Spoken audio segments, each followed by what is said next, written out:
Y bueno, tenemos el honor de presentarles los primeros speakers de la jornada. Son Estudio Mava, Beatriz Suárez y Miguel Ángel del Baño.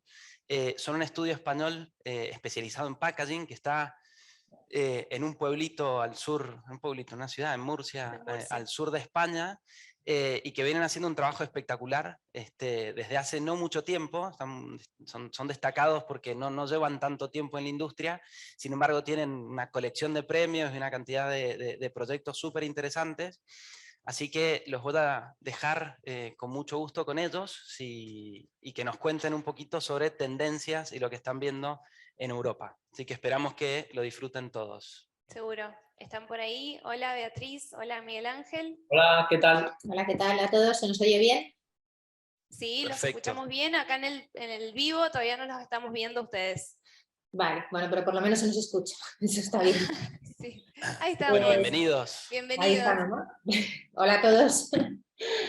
Pues nada, lo primero daros las gracias a tanto a Mundex como a UPM Raflatac por invitarnos a esta jornada. Siempre es un placer tener la oportunidad de compartir tiempo y hablar con gente como nosotros que está trabajando en este sector del diseño y peleando problemas día a día y descubriendo cosas y soluciones. Y bueno, más que a enseñar mucho, pues nosotros simplemente venimos a hablar de algunas de nuestras experiencias y de cómo vemos algunas cosas y también a escuchar a los demás como las ven por allí. Seguro que entre todos algo nos llevamos a casa. Genial. Bueno, es todo suyo, chicos. Muy bien, pues compartimos nuestra pantalla. Okay. Muchas gracias.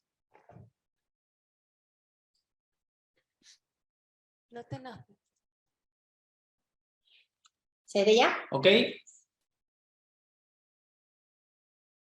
¿Nos confirmáis que se está viendo Sí, pantalla? se ve la pantalla. De acuerdo.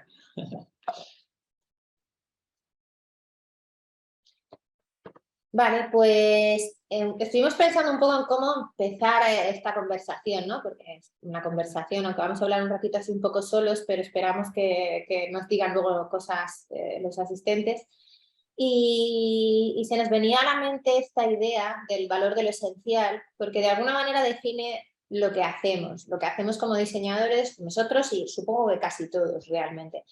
Y el valor de lo esencial es algo que engloba como muchas cosas. Cuando abordas un proyecto de diseño, lo que al final intentas hacer es un proceso de descubrimiento, como un trabajo de arqueología, decimos nosotros, para quedarte con lo verdaderamente importante, que es la esencia que va a definir el concepto del proyecto y todo el proyecto en sí.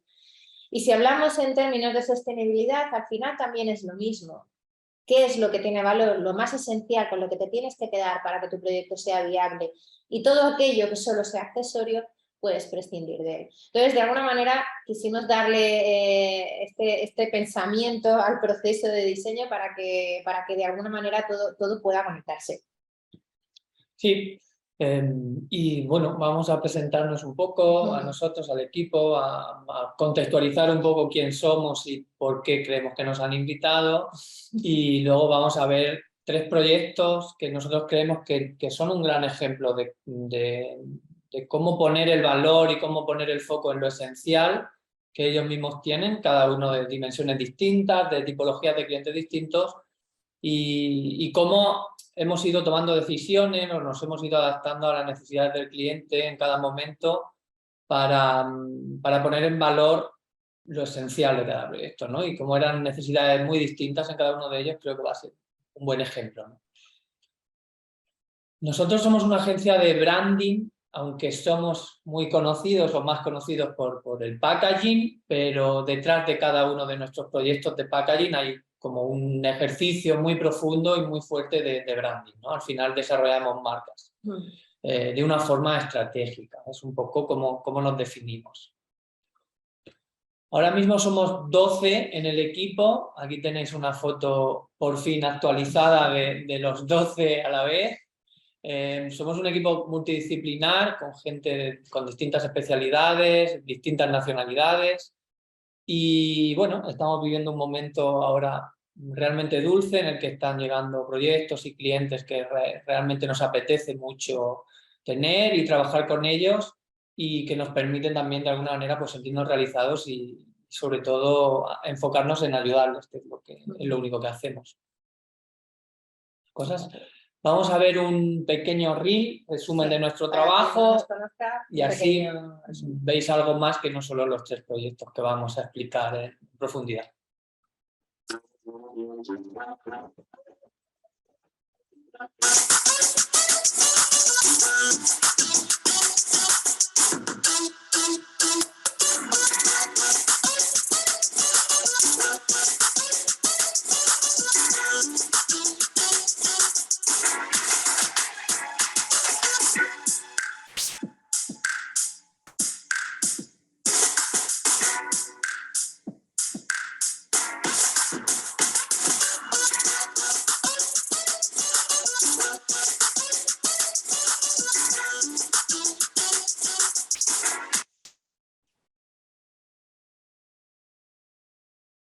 Este es un reel, tiene ya un par de añitos, ¿no? Sí, No está muy actualizado, pero bueno, sí que se ve un poco más o menos el universo en el que nos vamos moviendo, que es completo en cuanto a packaging. Aunque realmente por lo que más conocidos somos o por lo que más gente llega a nosotros es por estas cosas. O sea, al final el vino es un sector muy romántico, que a todo el mundo le apasiona. Compartir una botella de vino con tus amigos en un momento social, de relajación, entonces es un objeto con el que te gusta relacionarte, y de alguna manera nos llegan los clientes, los diseñadores por proyectos como este, ¿no? que al final nos representan más, no porque sean mejores que otros proyectos, sino simplemente porque, bueno, porque es un sector con el que la gente está encantada de relacionarse. ¿Se están viendo bien el vídeo y el audio? Porque en mi pantalla se ve un poco... Sí, Todo bien. todo Vale, bien, de acuerdo. ok. Seguimos, pues. Bueno, nuestra manera de... ¿En qué creemos nosotros? ¿Por qué hacemos las cosas? ¿No? Pues nosotros creemos en el poder transformador del diseño para conectar a las marcas y las personas, y esa es la magia, ¿no? de lo que intentamos hacer. Conseguir tener un impacto en las personas, un impacto positivo, y que nos elijan, estén dispuestas a pagar por algo que nosotros hemos diseñado y se lo lleven a casa, ¿no? Y esa es una relación que acabas teniendo con los consumidores que es muy íntima realmente, ¿no? Estamos haciendo cosas que la gente va a estar dispuesta a pagar por llevarse a casa. Y también transformarnos, o intentamos, en la medida de lo posible, dentro de cada proyecto, pues la empresa, la forma en que ve las cosas, hasta dónde llegan a ver ellos, intentamos ir un pasito más allá para que haya de alguna manera un impacto también en el proyecto, ¿no? Interior, hacia las personas que llevan a cabo el proyecto. Al final, esto que dice Beatriz de transformar a las empresas, muchas veces los clientes no saben realmente qué necesitan o realmente qué problema pueden tener o cómo conseguir ciertos objetivos, y lo que tienen son un montón de ideas en su cabeza, y muchas veces esas ideas están por ordenar y por digerir, ¿no? Es muy difícil transmitir de una manera nítida al usuario qué es una marca, todo lo que hace, todo lo que quiere contar, todo lo que es capaz de ejecutar, y todos esos intangibles que están en la cabeza, en los objetivos y en el mundo, en el ideario de nuestras marcas, de nuestros clientes. Nosotros lo único que hacemos es convertirlos en tangibles, ¿no? Y para nosotros ese es el ejercicio de branding, convertir lo intangible en tangible. ¿Cómo lo hacemos? Pues lo hacemos siendo honestos con las necesidades reales de cada proyecto. Como decíamos, muchas veces el cliente no tiene muy claro cuál es su necesidad, y nosotros, desde una actitud crítica y autocrítica a veces, necesitamos poner a prueba lo que nos están pidiendo, ¿no? Para dar la solución que más valor le puede aportar. Y quizás muchas veces llegan pidiéndonos una página web, pero nos damos cuenta de que el verdadero problema es que quizás tienen un portfolio de productos que no está bien completo o que se canibaliza en sí mismo, ¿no? Al final, este ser honesto con las necesidades reales de cada proyecto es un propósito interno del estudio, en el que te hace trabajar de cierta manera. Nosotros no tenemos un estilo propio per se, que bañe todos nuestros proyectos, sino que adaptamos nuestro estilo y nuestras soluciones a las necesidades de cada cliente en cada momento para cada proyecto, ¿no? Y eso es una forma de trabajar, una filosofía que nosotros creemos que es con la que estamos más cómodos. Hay otras, pero nosotros buscamos soluciones ideales, soluciones a medida para cada uno de nuestros clientes. Y también la honestidad con las necesidades reales asienta también la sostenibilidad. No es hacer lo que me gustaría hacer per se y porque sí, sino también lo que verdaderamente se necesita y con los mínimos con los que se necesita. Es decir, si con una menor inversión, con un menor impacto material, con un menor esfuerzo por parte de la empresa, podemos llegar a cumplir los objetivos exactamente igual de bien y con la misma brillantez, pues esa es la solución correcta, no aquella otra que obliga a la empresa a un impacto, a un esfuerzo mucho mayor, a un ejercicio de materiales mucho mayor, etcétera, etcétera. Entonces, también a veces significa comprimir ese brief que te dan y quedarte con un proyecto que en escala acaba siendo más pequeño del primero que te plantean, pero consideras que es lo necesario, lo óptimo y la respuesta apropiada al día de hoy. Entonces, a veces es una necesidad diferente, a veces es una necesidad más grande y otras veces es más pequeña, y también hay que ser honesto cuando lo que se necesita es más pequeño. Y de esta manera, pues, siempre al final buscamos que los proyectos pues, sean exitosos y nos planteamos muchas veces qué es un proyecto exitoso. Pues claro, tienes muchas maneras de verlo, puedes coger un prisma y ver muchas formas de medir ese éxito. Pero al final, para nosotros, la más relevante de todas ellas es que ayuden a la empresa a crecer.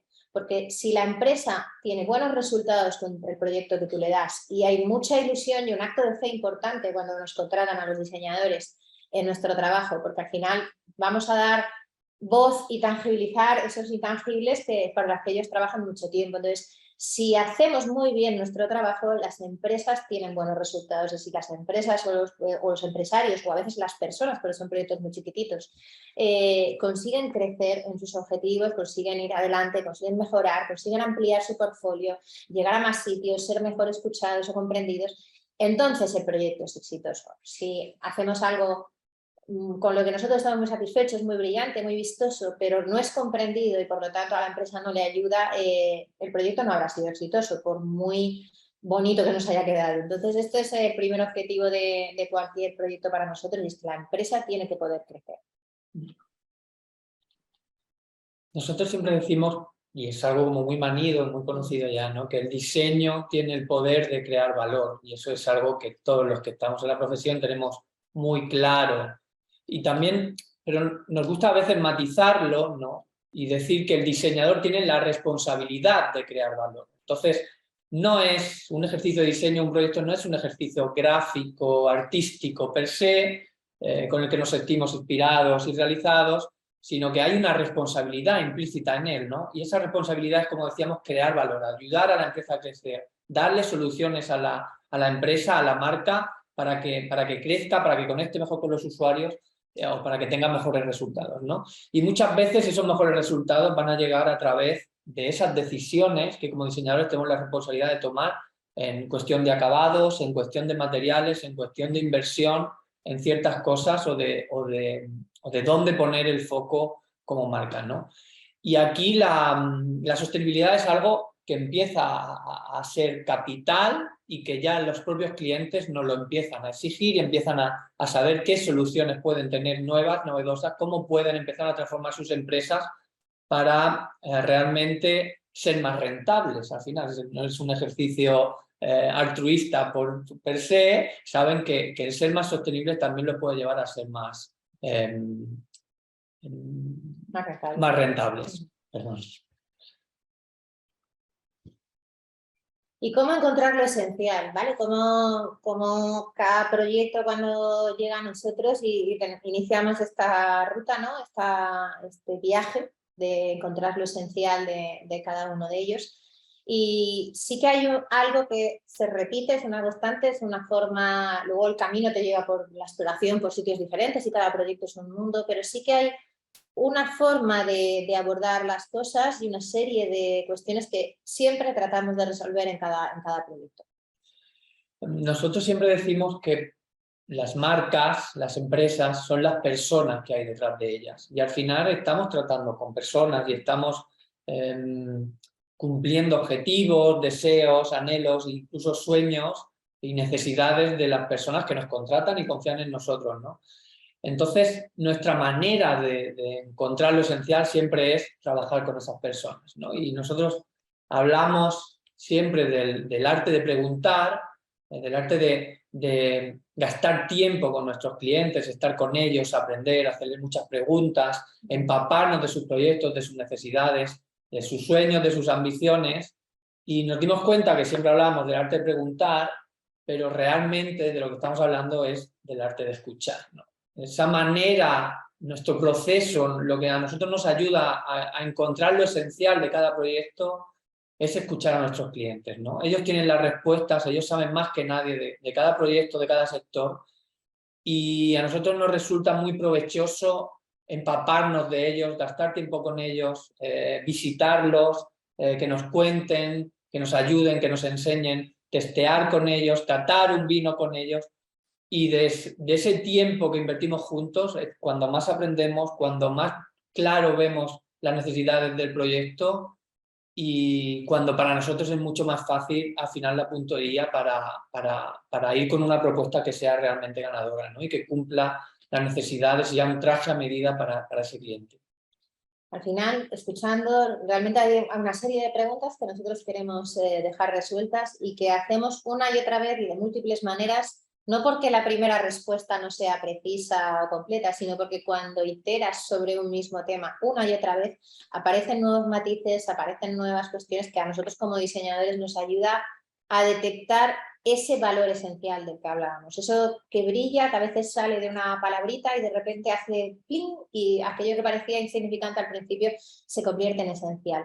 Y eso se descubre con un proceso de escucha activa de mucho tiempo iterando sobre los mismos temas. Al final, las preguntas que queremos saber pues son cosas muy sencillas. Oye, ¿qué te emociona de tu proyecto? ¿Qué te emociona a ti que lo estás llevando adelante? ¿Qué te parece conmovedor, ¿no? ¿Por qué te levantas cada mañana a hacer lo que haces? ¿Qué crees que es especial? ¿Qué te preocupa o qué te inquieta? Vale, todo proyecto tiene una serie de objetivos, tiene barreras, tiene peligros, tiene competencia, tiene preocupaciones de voy a estar a la altura, saber enfocar esto por aquí o la empresa toma esta decisión, qué consecuencias puede tener, saber también qué cosas pueden ser inquietantes.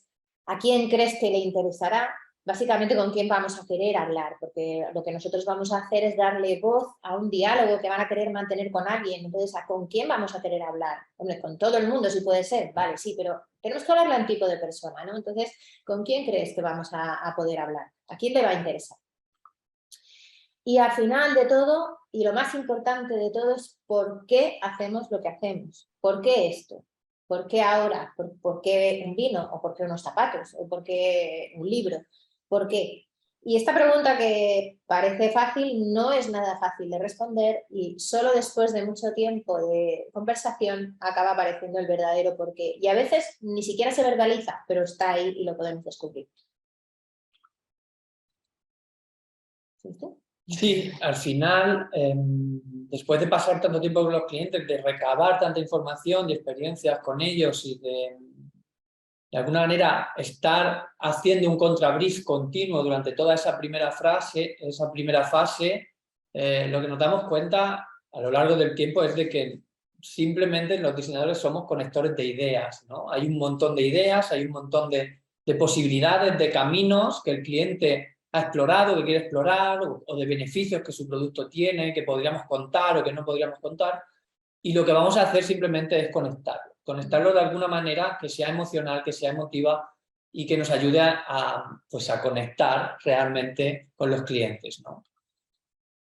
Siempre nos gusta hablar enseñar esta imagen, ¿no? Que es como muy infantil y muy agradable, pero es eso, nosotros somos el hilo. O sea, tenemos a un cliente, tenemos y ese proceso, ese hilo, esa manera de coger mucha información, traducirla, destilarla y que luego aparezca de una forma entendible al otro lado del hilo, esa es nuestra labor realmente, ¿no? Es algo Conectar los vasitos. muy sencillo. Solo nos dedicamos a conectar vasitos.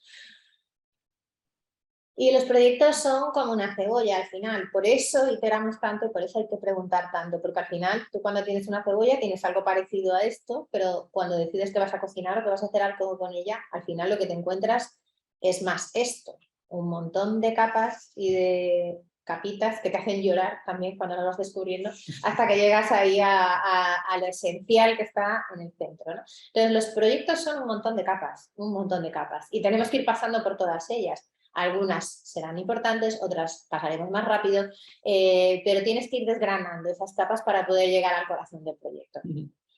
Porque en el tema que nos atañe ahora de la sostenibilidad pasa igual. El proyecto es un montón de capas a nivel conceptual, muchas veces, pero también a nivel de empleo de materiales, a nivel físico, a nivel tangible, ¿no? Hay muchas veces que ponemos capas de más, o que el cliente está acostumbrado a poner capas de más, o que incluso el mercado pone capas de más en ese sector siempre, ¿no? Y nuestra labor como diseñadores y nuestro deber es quitar lo que no sea esencial, y por eso el tema de esta charla, ¿no? Del valor de lo esencial. Y vamos a pasar a ver, pues eso, 3 ejemplos de proyectos, distintas tipologías de clientes, distintos tamaños y distintas necesidades quizás, ¿no? Como os decíamos, para nosotros los proyectos, las marcas son las personas que hay detrás, ¿no? Y en este proyecto vamos a hablar de Rafa y de Javi Saura, que son padre e hijo, y que, bueno, Rafa y esta imagen creo que lo representa muy bien, ¿no? Él está rodeado de naturaleza y de animales, y esa es su vida, esa es su pasión, y eso es lo que le hace levantarse cada día, ¿no? Quizá ese disfrutar de la naturaleza y de los animales y del entorno sea su porqué, ese del que hablábamos. Entonces, Rafa y Javi tenían esta gama de vinos, ¿no? Hace unos años compraron una finca muy grande, que pasaba un río, pasa por el medio, parte de esa finca tiene monte, tiene montañas y pinos, tiene fauna autóctona.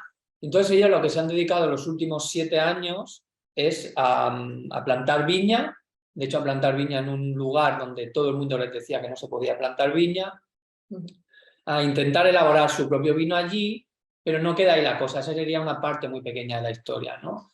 Lo que realmente han hecho Javi y Rafa ha sido un ejercicio no sabría cómo explicarlo, de honestidad y de amor por la naturaleza inmenso, ¿no? Porque se han dedicado a limpiar todo ese monte, a repoblarlo de animales y de especies que eran autóctonas y que estaban en peligro, o que algunas incluso se habían perdido, y entonces han creado allí una especie de parque de atracciones natural en el que, por ejemplo, toda la electricidad que consumen la autogeneran ellos con placas solares.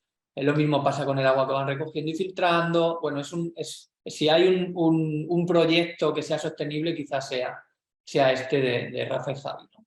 Entonces ellos empezaron con esta gama de vinos y a nosotros vinieron para que rediseñáramos las etiquetas, ¿no? Muchas veces el encargo es: necesito una etiqueta, ¿no? Pero nosotros sabemos que realmente no es solo cambiar una etiqueta, sino que es constituir o renovar una marca entera, ¿no? Ellos tenían un problema de dispersión de marca, y a veces aparecían como Saura y otras veces como Viñedos de Utopía, y era muy difícil saber si uno era una bodega, otro era una marca propia de uno de los vinos, de una de las referencias, y sabíamos que teníamos que empezar por ahí, sabíamos que teníamos que empezar por poner en valor ese proyecto familiar, esas personas que había detrás y esa pasión de Rafa como padre que tiraba del carro hacia adelante, ¿no? Entonces, al final nosotros hicimos un rediseño, un restyling de marca, y vimos claramente que la bodega se debería llamar Saura y que tenía sentido, y que era una bodega familiar, era un proyecto familiar, y que lo de Viñedos de Utopía era un gran nombre, era un gran claim, era un gran acompañante para la marca, que explicaba realmente la fuerza y la perseverancia de esta familia, que ha comprado un trozo de terreno que estaba salvaje completamente, ha sido capaz de cultivar viña de una forma sostenible alrededor de ese monte, ha repoblado de animales toda esa zona, y tiene allí un proyecto maravilloso que merece la pena ir y estar allí 3-4 días montando a caballo, haciendo como un safari para ver a los animales salvajes, bebiendo vino o visitando la bodega simplemente, ¿no? Daba la casualidad de que también la propia finca, que es muy extensa, es prácticamente una sierra, tiene una serie de cuevas y hay una cueva que se llama la Cueva Negra, que es el lugar donde está certificado el fuego producido por el hombre más antiguo en Europa. Es decir, es un hallazgo arqueológico, de hecho están constantemente por allí arqueólogos de todo el mundo haciendo excavaciones. Entonces, esa cueva negra está dentro de la finca y también era algo representativo. Y cuando nos fijamos en Saura y en su apellido, también se produce ahí un poco esa conexión de ideas, como hablamos de que están por ahí únicamente conectamos, y es que la heráldica del apellido de Saura es un dragón saliendo de una cueva. Entonces decidimos de alguna manera incorporarlo. Al final tenemos nuestra cueva negra dentro de la finca, nos llamamos Saura, nuestra heráldica es el dragón saliendo de la cueva, entonces decimos claramente nuestra bodega debe de ser ese dragón que recoge el apellido de Saura y que sale de nuestra cueva negra, representada por la puerta de Viñedos de Utopía, para ofrecernos el vino. Entonces, al final esas ideas estaban ahí y lo único que había que hacer era conectarlas, nada más. Como decíamos, si hay un proyecto que sea sostenible en su propia naturaleza, es Saura, ¿no? Y al final esta es parte de la finca y este es el entorno donde nos movemos y lo que nosotros como diseñadores teníamos que ser capaces de representar en esa marca, en esas etiquetas, ¿no? Ese conjunto de valores que es una marca. Entonces, por un lado teníamos a Rafa, teníamos el entorno, teníamos todos esos animales, la viña, y por otro lado había una cosa muy especial que era súper representativa y que solo ellos hacen, que era su manera de elaborar el vino, ¿no? Cerca de la finca hay una cantera de piedra y entonces ellos empezaron hace unos años a intentar elaborar el vino en esas piedras directamente, ¿no? No en depósitos de hormigón ni en depósitos de acero inoxidable, sino elaborarlo en esas piedras, ¿no? Eso es algo como muy loco, algo que les costó muchos años afinar para que el vino saliese algo que se pudiese beber, pero ahora ya lo tienen, ya lo dominan, ¿no? Y todo su vino nace de la piedra, de alguna manera, ¿no? Y eso era algo como muy interesante. Entonces, en este proyecto, quizá el mayor problema era saber qué contar, ¿no? O sea, había tantas cosas importantes y maravillosas en ese entorno, en ese proyecto, en esas personas que contar, que no sabíamos muy bien en qué centrarnos, qué era más importante. Pues ese entorno con los animales, o que las viñas han crecido al final en un sitio en el que suponía que no podían crecer, o que se elabora en piedra. Entonces lo que hicimos al final fue quedarnos con todo, pero de una manera muy sintética, única, que lo representase, ¿no? Y hay un pequeño clip de vídeo que lo explica. Espero que se oiga bien.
Y al final, una etiqueta solo con papel y volúmenes que representan esa naturaleza indómita que los envuelve y por la que ellos luchan y de la que ellos cuidan cada día, ¿no? Y en la que se apoyan para generar ese tesoro que es su vino, ¿no? Que nace de la piedra.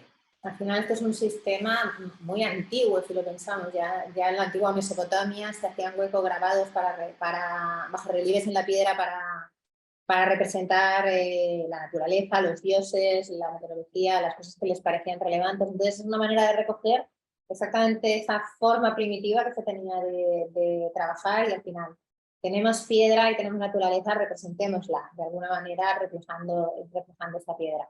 Como hoy en día las técnicas nos ayudan, los materiales nos ayudan, podemos trabajar solo con relieves y un pequeño aporte de tinta, nada más que con eso, para conseguir volúmenes y una etiqueta pues, que cuente lo que tiene que contar.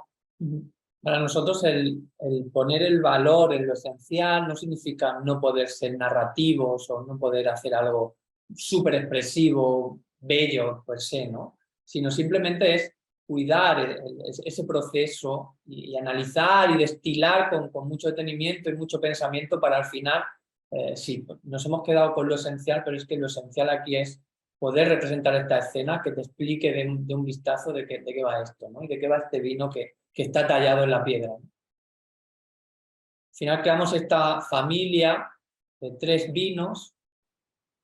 Este es el de la gama más baja, que ya tiene otros acabados, ¿no? Solo a 2 tintas y papel, con sus lacres. Esta es una manera más informal, ¿no? Había un vino de entrada que era Cabro Ventum, que vuelve a iterar sobre el mismo concepto, vuelve a enseñarte esa naturaleza, pero de una manera más desenfadada. Sí, más desenfadada, más fresca, ¿no? Más simple. Bueno, pues trabajamos mediante la ilustración a una tinta y podemos volver a contar la noche, en este caso, con estos animales que rodean la finca. Al final, con ese juego de lacres, cada uno en color, para diferenciar gama, y tenemos esta familia, ¿no? que es un empujón para ellos, que es un empujón para sus ventas, que les da mucha credibilidad y todo el mundo quiere tocar la etiqueta y tenerla y coleccionarla, y les aporta a ellos como esa tranquilidad de que el proyecto es viable, de que el proyecto es rentable y pueden seguir poniendo el foco en lo que realmente les interesa, que es cuidar de la naturaleza, relacionarse con los animales, seguir repoblando, y al final el vino es una mera herramienta, ¿no? para ayudar a que el proyecto sea sostenible. Y otro proyecto, en este caso también de autor, si bien en este caso no es un bodeguero, no tiene su propia finca, pero sí tiene una relación muy íntima con el mundo del vino, lleva toda la vida relacionándose con él, y tiene también una ilusión por poner en valor lo local, en este caso la uva Monastrell, que es la principal uva en Murcia, y él está convencido de que Murcia es el mejor sitio del mundo en el que la Monastrell se puede expresar. Seguro que hay otros territorios de Monastrell que opinarán otra cosa, pero Pedro tiene esa visión, ¿no? Y cuando conocemos a Pedro y oímos su trayectoria, pasamos mucho tiempo con él, y es ese tipo de persona que te puede volver a contar lo mismo una y otra vez, y la octava vez que te lo cuenta tiene la misma ilusión que la primera vez que lo has oído. Es capaz de mantener el entusiasmo indefinidamente por aquello que le gusta, ¿no? Pedro lleva toda la vida relacionándose con el vino, como sommelier, como camarero que ha llegado a ser, abriendo botellas, llegó a trabajar como bodeguero, aunque no lo hace actualmente, y es uno de los pocos nariz de oro en España, que es un concurso de muchísimo prestigio, anterior justo al Master of Wines, y él es uno de los representantes en España de esta nariz de oro. Entonces, cuando estuvimos pensando en ¿qué es lo verdaderamente esencial? ¿Qué tiene el proyecto de Pedro que no tienen otros proyectos, o qué lo hace especial? ¿Por qué es esencial en él este proyecto del vino y que no puede decir nadie más que él, y no cualquier otra bodega que pudiera hablar de lo mismo? Y al final llegamos a la conclusión de que, igual que los músicos tocan de oído, los muy talentosos, Pedro crea vinos de nariz. Él tiene una manera de relacionarse con el mundo que está basada en su órgano olfativo, en su nariz. De alguna manera es una persona que el mundo del olfato, el mundo de los aromas, le hace ver lo que le rodea de una forma diferente al resto de los mortales. En su casa tiene una cava para vino, pero es que tiene una cava para perfumes también. Entonces tiene una colección enorme de perfumes que tiene metidos en las neveritas para que se mantengan en una calidad óptima, como tiene que ser, y con el que él simplemente se relaciona, porque el mundo olfativo para él es altamente expresivo y es vital. Por lo tanto, es lo esencial para él. No es el vino en sí, sino cómo lo construye o cómo lo elige, y al final lo elige de nariz. Por lo tanto, llamamos a Pedro y le decimos, vale, pues hemos pensado que tu proyecto ya que eres Pedro Martínez y haces los vinos de esta manera, pues se va a llamar de nariz. Claro, cuando le dices al cliente que su vino, su marca, que él se imagina muy afrancesada, se va a llamar de nariz, pues el primer impacto es un poco extraño, digo, pero piénsalo, relájate, tómate un par de días, escúchalo y date cuenta de que tú y solo tú puedes llamarle a un proyecto de vinos de nariz. Y efectivamente, finalmente el cliente decide confiar en nosotros, decide dejarnos seguir adelante y trabajar con ello. Y en base a este concepto de la nariz de Pedro, se explora toda la gama hasta la fecha de hoy. Y empezamos la construcción. Era muy interesante como ver la evolución de Pedro con su nombre, con la relación con su nombre. Cuando lo decimos en la presentación, se quedó estupefacto, asustado y súper incómodo con el nombre, no lo veía, ¿no? Para nada eso pasaba por su cabeza. A las 2 o 3 horas nos llamó, lo veo, no se me olvida. Y al día siguiente llamó ya diciendo, no puede ser otro que no sea de nariz. Y ya lo veía clarísimo y veía claramente los beneficios, ¿no? Y las bondades de apropiarse ya de ese término para su proyecto, que tenía todo el sentido, ¿no? Era un auténtico traje a medida para él. Y en base a este concepto, pues ya empezamos a trabajar, ¿no? Entonces nos vamos dando cuenta, pues, las cosas que hacemos los diseñadores, empiezas a asociar, a conectar formas también, vale, ya teníamos conectadas las ideas, ahora tenemos que conectar formas, ¿no? Entonces tenemos esta nariz y nos vamos dando cuenta de que también el perfil de una nariz podemos jugar y se parece a la contraforma, que a su vez parece una copa, y entonces con esto podemos empezar a construir una marca, ¿no? que necesita unos ciertos símbolos. Entonces, esta es la primera de las decisiones que tomamos, ¿vale? ¿Cómo es esta marca visualmente? ¿Cómo podemos empezar a trabajarla? Y se crea este logo símbolo de Pedro Martínez y se vino de nariz. Y luego ya el problema del packaging, ¿vale? Necesitamos una etiqueta, ¿no? Venga, ¿qué hacemos? ¿Cómo llevamos esto a una etiqueta? Y entonces decidimos que al final, si lo que él tenía es una nariz de oro, que es lo que es, podríamos llevar ese concepto al extremo y representarlo tal cual, sin más. Coger nuestra botella y ponerle una nariz de oro y con ese concepto poder trabajar. Para eso estuvimos trabajando sobre el escáner de su propia nariz, un proceso de moldelería. Hicimos un bajo relieve de su propia nariz, con su forma, pero claro, algo que se pudiese llevar a una etiqueta en ese momento. Ayudaron los proveedores, un trabajo de prueba, acierto y error, de moldes, etcétera, etcétera. Fue un proceso largo, pero que gracias a Dios tuvimos la suerte de contar con gente que se involucró en él. Y finalmente llegamos a esto.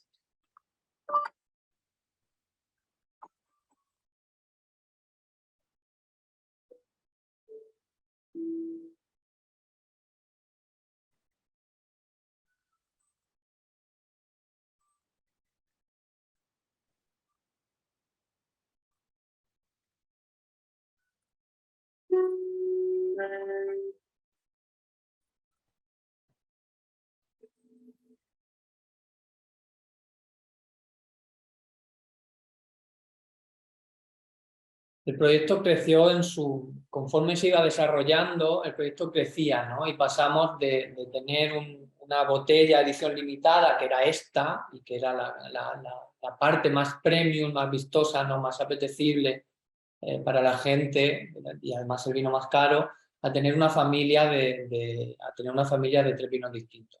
Entonces, en esa edición limitada eran 3 botellas que en su frontal eran exactamente iguales, pero en las contraetiquetas podías ver que una botella era la expresión de la Monastrell en una zona, en la siguiente era en otra zona y en la siguiente en otra zona, ¿no? En nuestra región tenemos 3 denominaciones de origen distintas y Pedro que... Bueno, tenemos 3, las principales, no, en Murcia tenemos 3. Y Pedro quería conseguir la mejor expresión de la Monastrell en cada una de las zonas distintas, y a pesar de ser la misma uva y de ser zonas muy próximas, son vinos totalmente distintos, ¿no? Cómo funcionan las contraetiquetas, en la que ya encontramos otra información, pero el frontal, cómo se mantiene y es rotundo, ¿no? Y es imposible no reconocerla, imposible no relacionarla con Pedro, y está funcionando, ¿no? Es una botella que la gente se quiere llevar de los sitios, esté vacía o llena, y que guardan simplemente porque es bella, ¿no? Escuché 3. Esta es una Magnum en la que Pedro hizo algo que legalmente no se podía hacer, que era mezclar los 3 vinos, y de ahí salía un vino brutal, y lo elaboramos de esta manera, ¿no? Con ayuda de un artista. Sí, al final era un ensamblaje, es una botella de una edición muy pequeñita, era un ensamblaje de todos los vinos de las 3 áreas que quería representar. Y por eso en este caso la nariz lleva un montón de letras que representan la inicial de todas y cada una de las personas que se han ido cruzando en el proyecto con Pedro y que han hecho posible el mismo. Entonces él quiso de alguna manera recoger y homenajear a todo aquel que había ido encontrando en su camino para llegar a hacer el proyecto, y esta Magnum la representa, por eso engloba los 3 vinos y recoge a todas las personas en él. Y al final la gama más de entrada, en la que volví